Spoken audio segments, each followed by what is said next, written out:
Well, folks, I do hope you're well, I really do. I know what you're thinking. Get your bloody haircut. Well, I'm going to get it cut, don't worry. Tomorrow, if I'm lucky, just did a sports video earlier. Told them I'm going to do it hopefully tomorrow. If not, definitely this week, don't worry. Right, the BBC.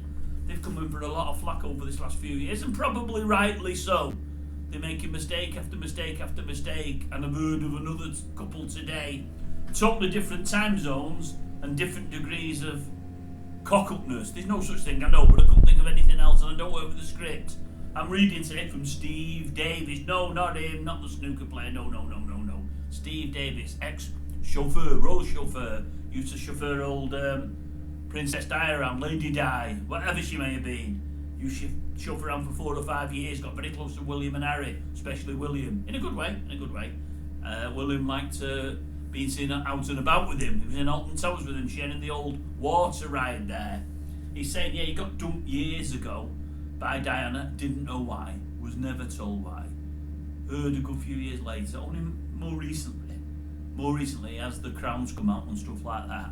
Turns out Basheer, when he did the big thing with Diana after the split up with her and old Charlie boy, Basheer told Diana's people, it obviously got back to Diana, that all the information they were getting was from Steve. Right, chauffeur, where have I got a chauffeur from? The chauffeur. He never said a bloody word, he said. Nothing came from my mouth. I was loyal to her as you could be. I'd have took a bullet for the lady. I thought the world of her and her sons. She was wonderful to work for. The fact that I got sacked without an explanation has always hurt me forever. Anyway, the Beeb in the last couple of years have tried to make do the mistake by handing him a few quid and issuing an apology. He said, that doesn't work. I got a few quid, yes I did, but he said, I wanted my job, I didn't want to be sacked.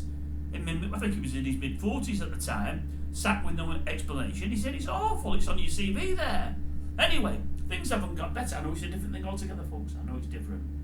I'm reading in the paper today, old Giovanni Pernice. Now the Beeb have been in hot water for about 6-8 months has it been?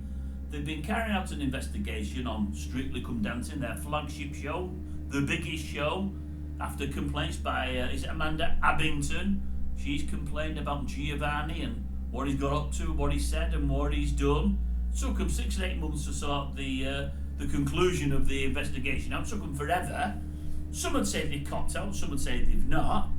They found on her side little bits in that Giovanni swore at her and swore to her a few times, which some would say in the heat of what they're doing isn't too bad. They say a lot of the complaints of a sexual and bullying nature are unfounded. They're on his side. Now in the last year or so, he's been with Strictly in Italy. He's been with Strictly Italy because obviously he lost his job over here while the investigation was going on. And I think everybody was thinking, well, if he gets away with it, that's the wrong. If he's found to be innocent, he'd be coming back to Britain. He's well liked in Britain, he's well loved. The ladies watching at home love him, and I know from the ladies on the channel here, many of them support him, and many of them think that Beeb did an awful job with the investigation, and me too, by the way. I thought they were terrible. Anyway, I'm reading today that he's not coming back. That's it. The Beeb have decided, the people in the High Tower there have said, no. Whatever happens, he's not coming back. The whole episode has tainted the show. We can't be seen to be favouring him. We can't risk anything further. He's not coming back. And I think to myself, that's not the way to do things. They've done a 6 or 8 month investigation. They found him innocent of virtually everything, apart from a couple of swear words. And according to Amanda, I seen a video of hers the other week, she was saying in the first few weeks I was working with him, we swore like fishwives. Well, I swore like a fishwife. He's not a fishwife, he's a fella. She said, oh, like a docker, we never stopped swearing, she said. But I've got a potty mouth, me.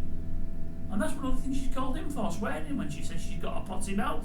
Bit weird, yeah, I know, bit weird. Now, all the people found him guilty of is swearing, nothing else. So that means he's not guilty of virtually all the accusations and the ones that really matter. So why can he not come back to the show? If you're guilty, yeah, you get, restriction imposed upon you and whatever else. But if you're not, you should be unshackled and that should be it. The Beeb again doing the wrong thing. They did the wrong thing all those years ago, backing up Basheer and letting them lie on their behalf. They're doing it now. They're doing it when not reporting some of the things that are happening in this country at this moment in time because it doesn't suit their own new narrative. It's wrong. It is.